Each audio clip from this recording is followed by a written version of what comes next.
become a place where global power brokers come to really set the tone for what the year is going to be.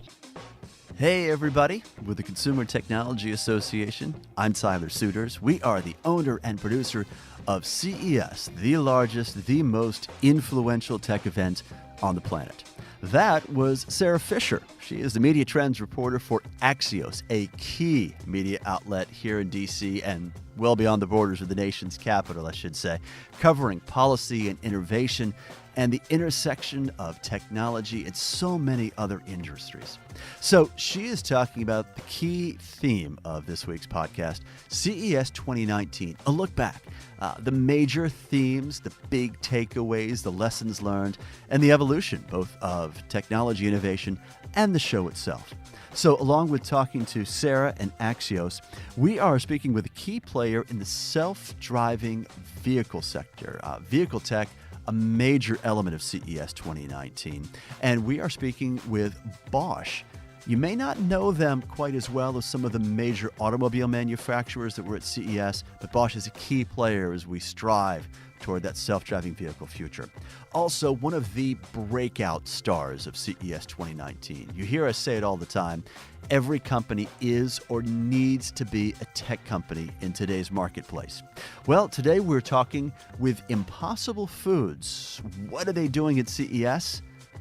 It's a fascinating answer to that and their place moving forward in their role in the tech sector. All of that is coming up on this week's edition of CES Tech Talk. With us now from parts unknown is Sara Fischer from Axios. I say that jokingly, Sara. Your travel schedule, I know, has been crazy in and around CES. So really glad we found time with you. Oh my goodness, I'm so happy to be joining you. Somehow we got you in one location, that is Las Vegas, at the right time and in the right place during CES 2019. You're a bit of a veteran of coming to CES. What's your overview on this year's show?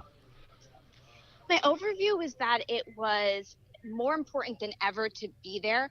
If you're someone that needs to broker a deal in the media technology, consumer technology, automation space, in the past, CES was really focused on the technology itself, and it still is. But now it's become a place where global power brokers come to really set the tone for what the year is going to be. And if you're not there, it's almost like it's a business loss for you. You kind of have to make yourself present, make your company known. It's just sort of the new standard.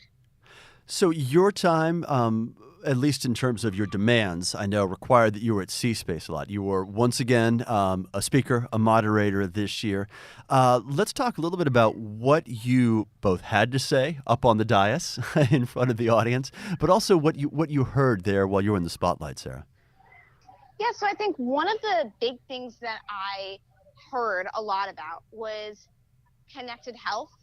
If all the consumer technology updates, I think what we could do to make it better for people to check in on elderly parents or relatives using video technology or sensors, or what we're doing to monitor blood pressure or insulin levels, that I think was the hottest thing from a consumer technology perspective. Mm-hmm. But then as it pertains to my beat, I cover media and technology, I think the hot thing was really new forms of advertising in every kind of platform imaginable. So I didn't even feel like we were talking about voice that much last year. This year, voice exploded, and how we're going to market to people on voice assistants exploded. You heard so many people talking about streaming TV and what the advertising ecosystem will look like there. Even the advertising system, they're going to exist in regular, Internet of Things devices in the home, anything from a smart thermostat or a smart refrigerator. Marketers want to get in there. So that was another central theme. Mm-hmm. So this is really where you live, Sara. This is your beat, and it coincides so nicely with C-Space, which is the the intersection of marketing and advertising of brands, of entertainment and Hollywood, and media as well as a key part of that. Just recently, you wrote about the expectations of much more personalized advertising coming to us in terms of video advertising, right?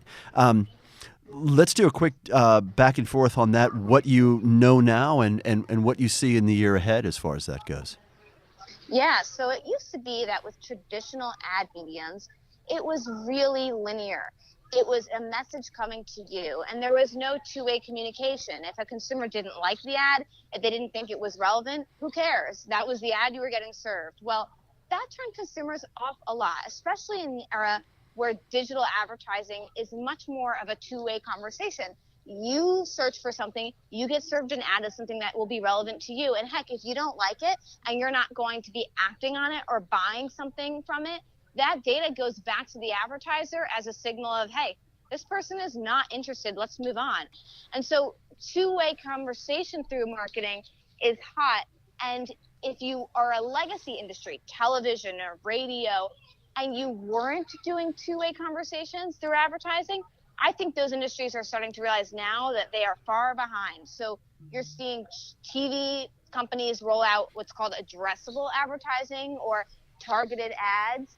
You're seeing audio ads become much more personalized. Pandora is rolling out sort of targeted automated technology to make those ads better. So that's the future. You're not going to see as many broad-based ads that aren't applicable to your needs anymore. No more ads for medicine if you're not sick, or ads for dog food if you're a cat owner, that sort of thing.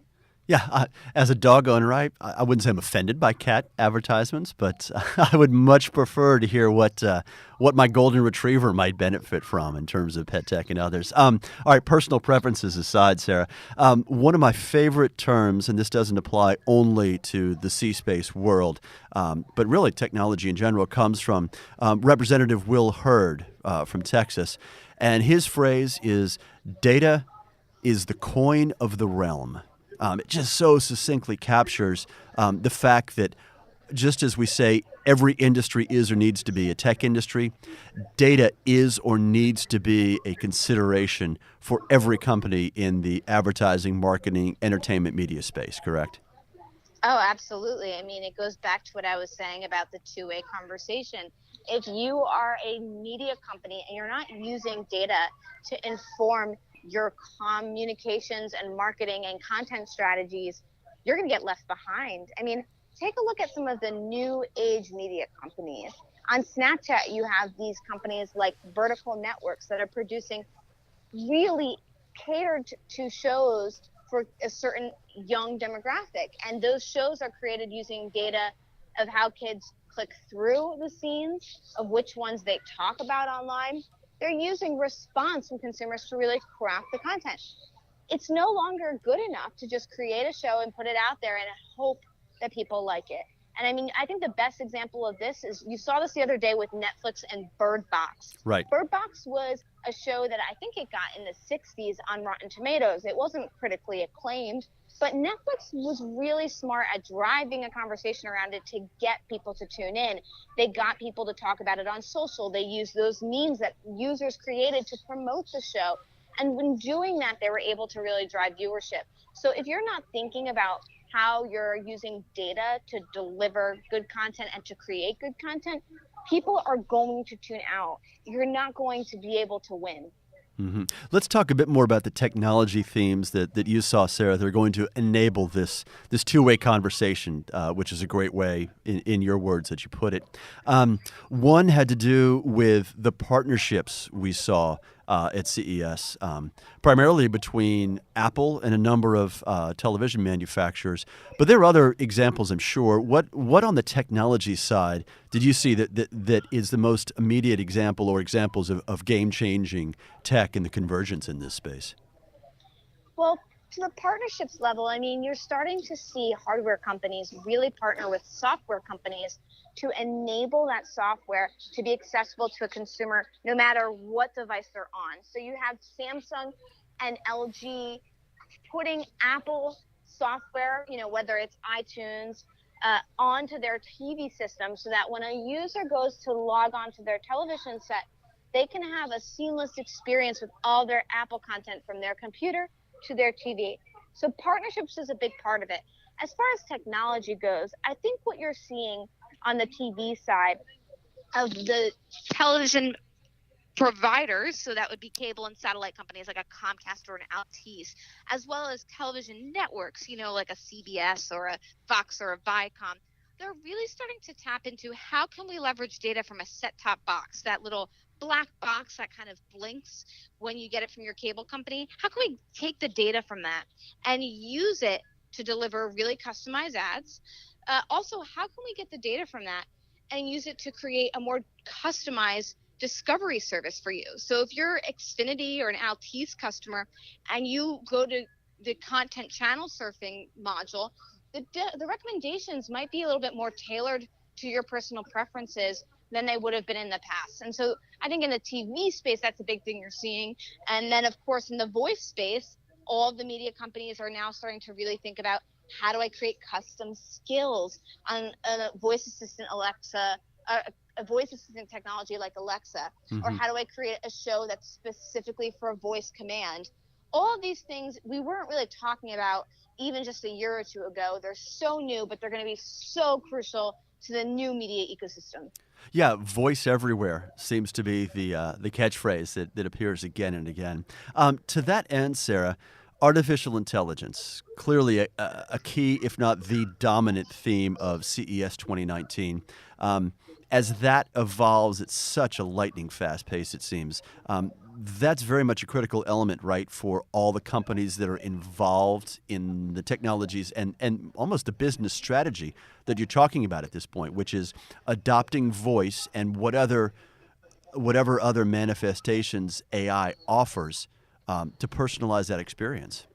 I think one of the key themes here is that Americans need to be informed and entertained, but they need it to come in a way that is convenient with their life.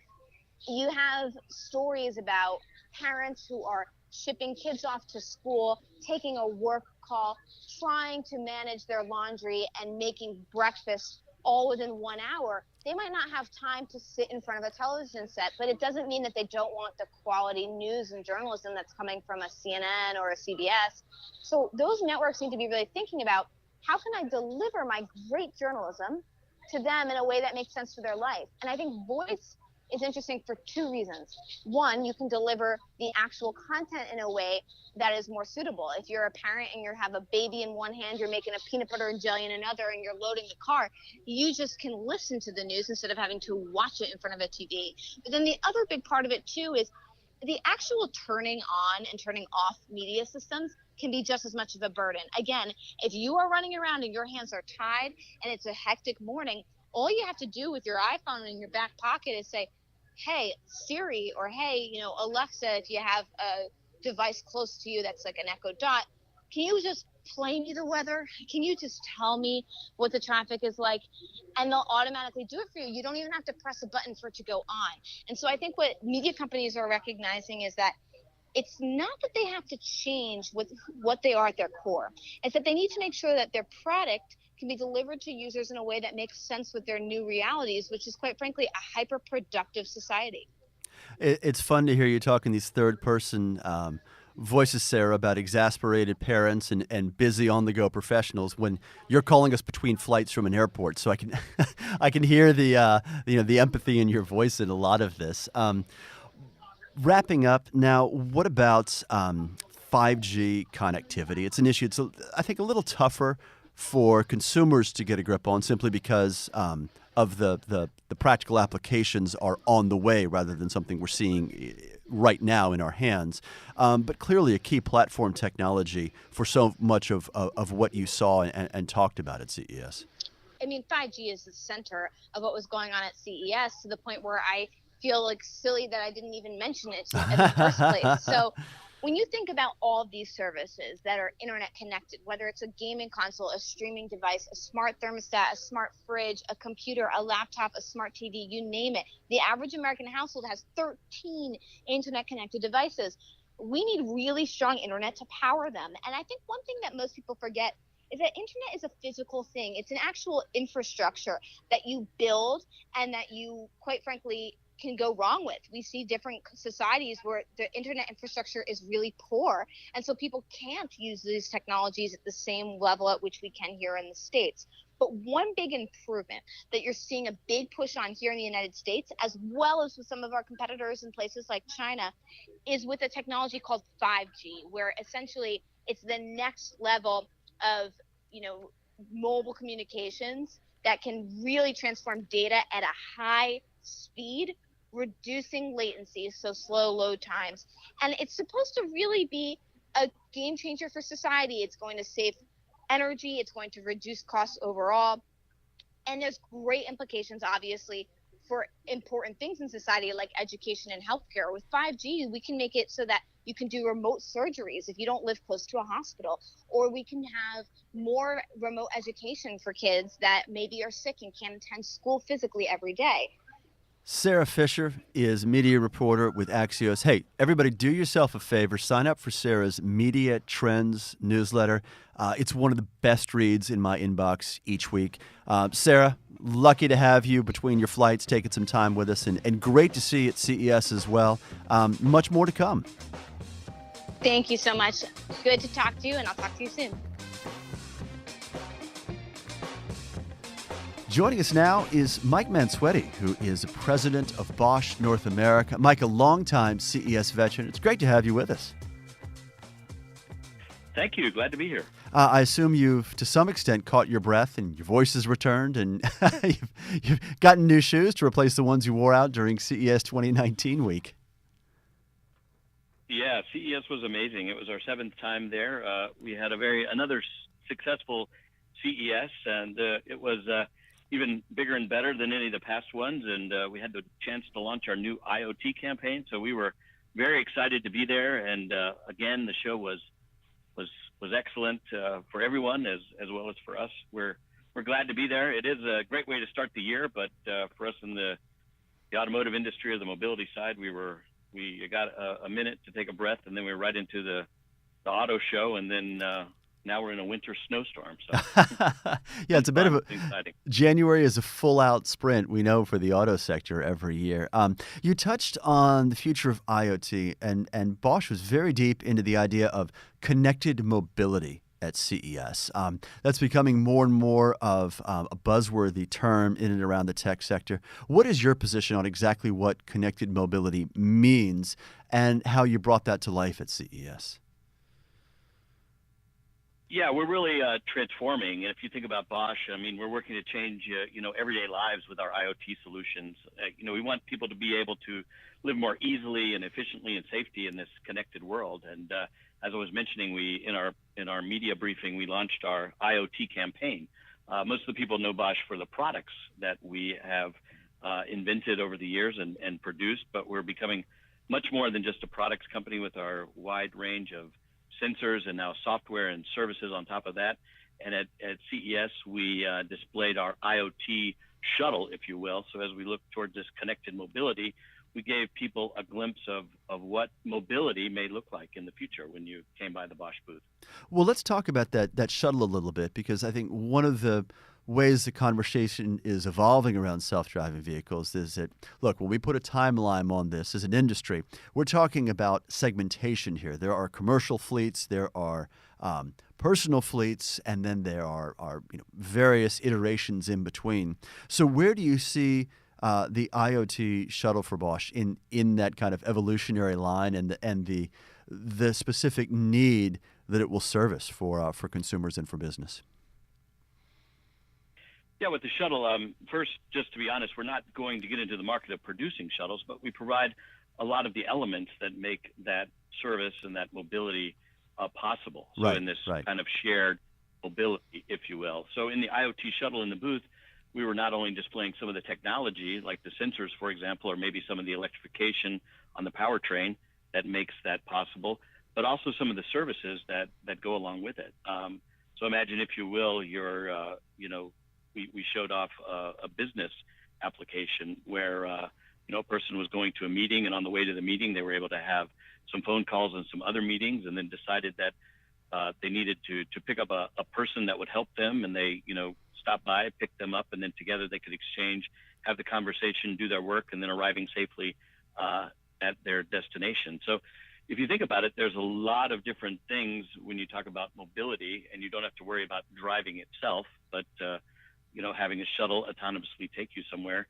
So those are types of things we're talking about, and just giving people, and our customers a glimpse of what the possibilities are, and then getting their reaction. Because I think in the future it's going to be very, it's going to be a holistic user experience, and we want to see how people might react or use these types of things in order to better tailor our services as well as the technology that goes behind them. Well, I know you were having very high-level conversations, Mike, around CES with that potential customer base or fellow leaders in that sector. What were you hearing? What was the reaction that you were getting? Yeah, I think in all the customers were very, let's say, engaged with the topics that we were displaying, and the possibilities that could come as a result of this new technology that we were providing.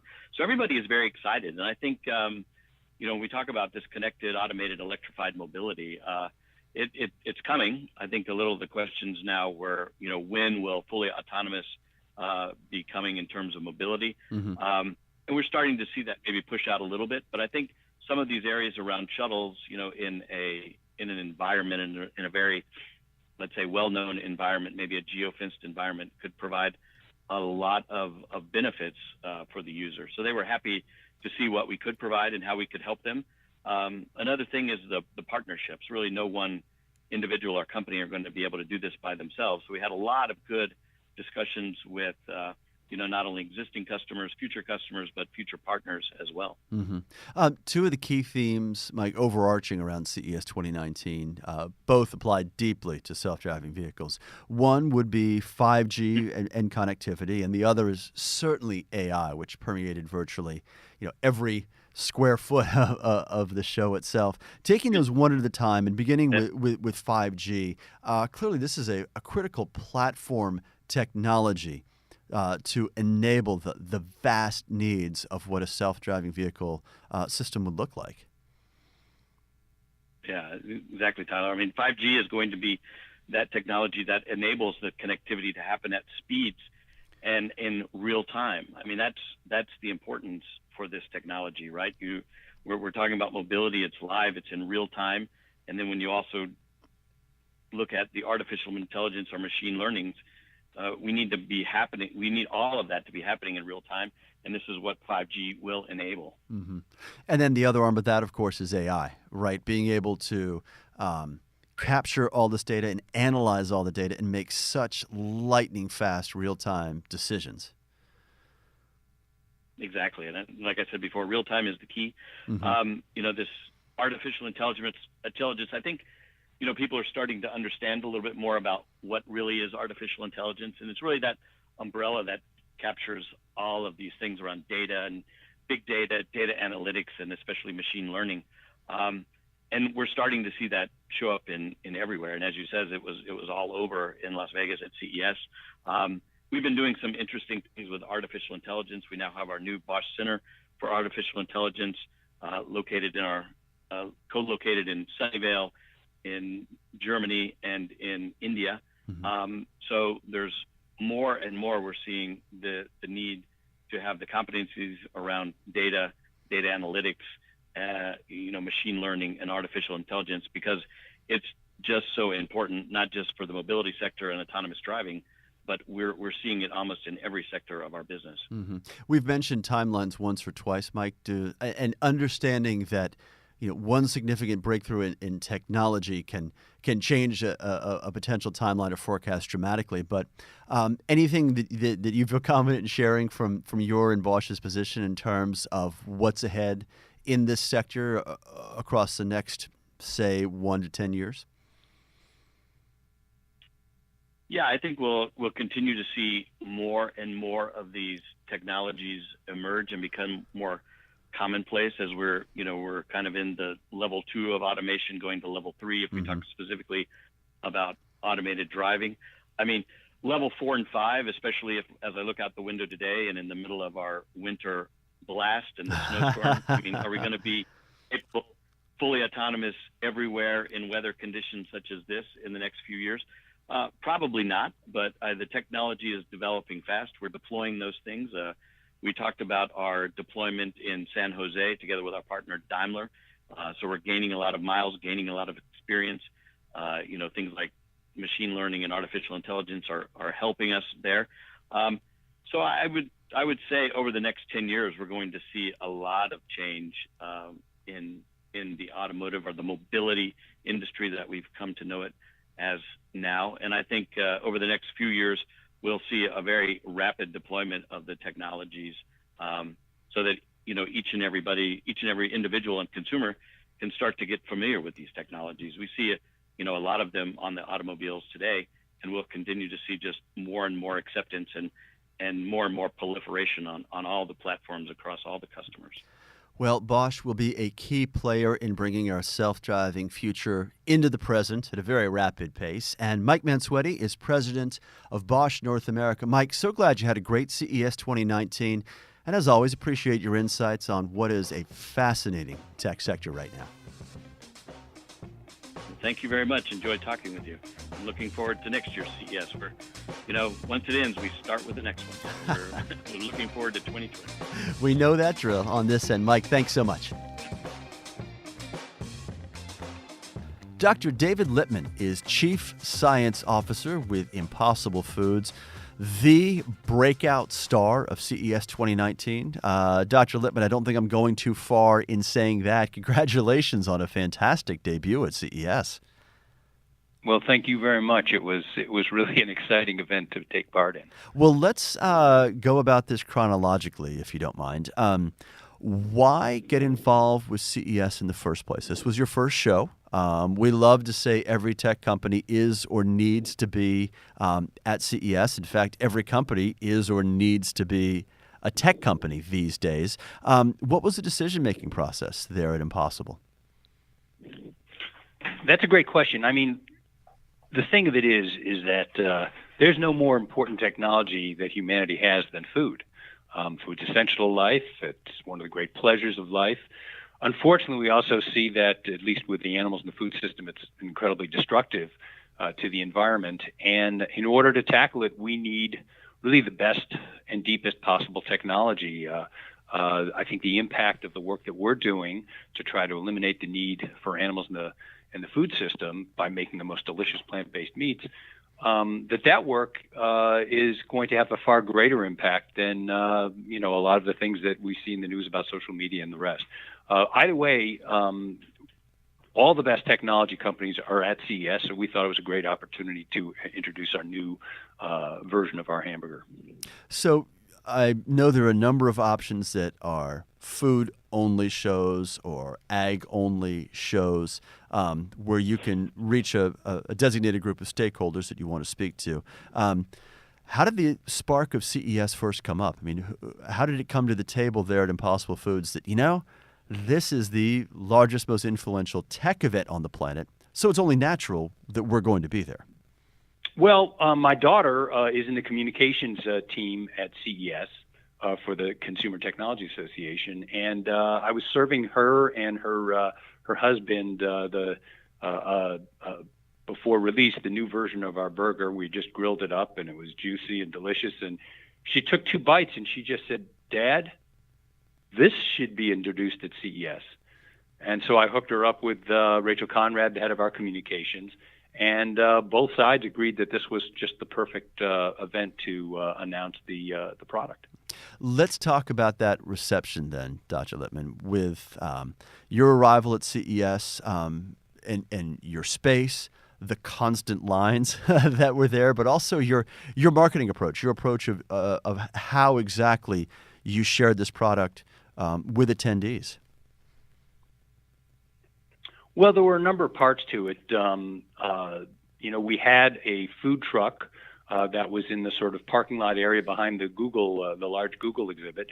And in the beginning, there weren't too many people who could find it. But then word got around that they could have a free Impossible burger, and the lines really started to get there. But the event kicked off on a Monday in the Border Grill. We worked very closely with Mary Sue Milliken, who is the really fabulous chef and co-owner of the Border Grill, and she and her staff really created some terrific dishes using the Impossible Burger, and I think that really made a difference. And the word of mouth you heard there on the ground, the media coverage was spectacular in terms of volume and also just glowing reviews of your product. What about the feedback you got directly there? In a sense, running a food truck, right? Well, so let's start with the press event because we had several grills going. The Border Grill really provided some really exciting dishes. The product's quite versatile. And we were hearing, the side conversations of the journalists and so forth.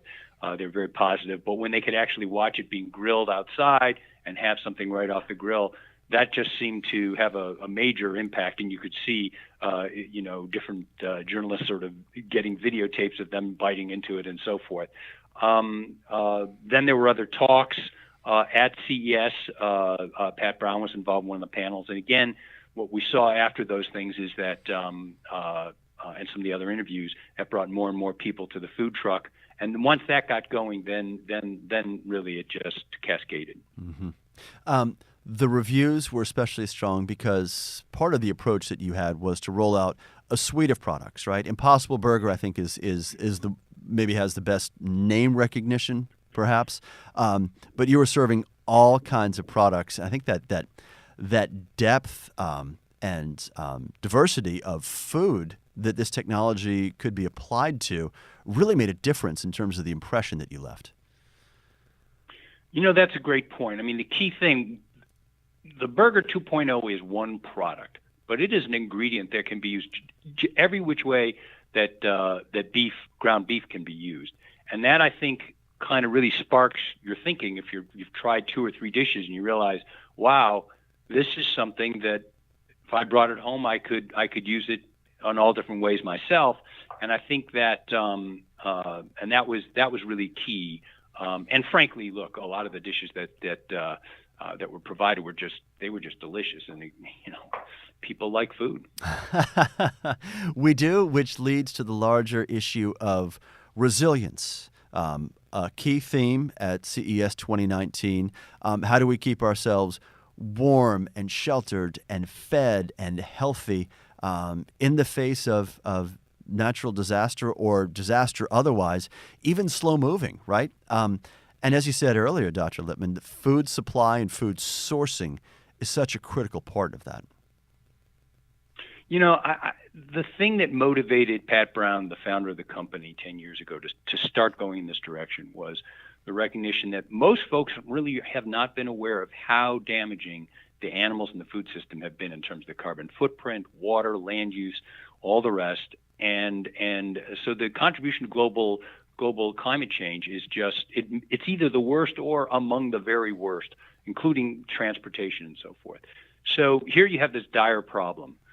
But because it's a ways off, it's hard to really convince people in terms of the worst consequences. You really have to give somebody an alternative that they choose right now, something that benefits them right now. So his idea was, we have this crisis problem, but the way to solve it is by making the most delicious possible plant-based meat. On an earlier episode of this podcast, Dr. Lipman, we had one of our several media roundtables from journalists who were at CES covering the show. This is in real time.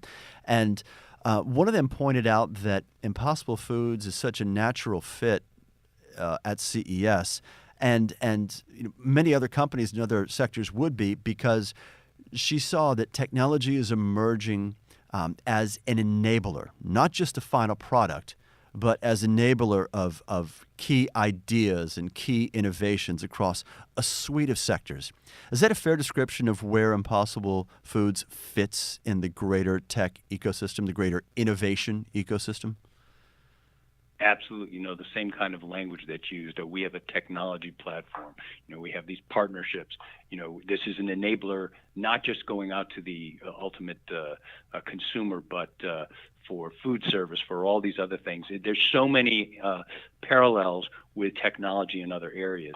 I do think, though, that we are fairly unusual in that the level of technology that we're bringing to bear to the problem.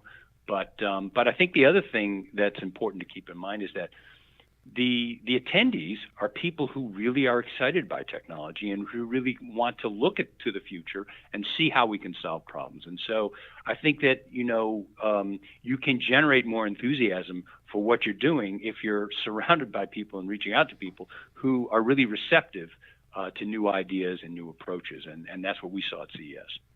Doctor, final question. If it's fair to ask about future plans for Impossible Foods and CES, maybe it's better to make it broader, but your plans to continue to engage the tech sector, the international tech business sector, as part of your business strategy and how you'll do that moving forward.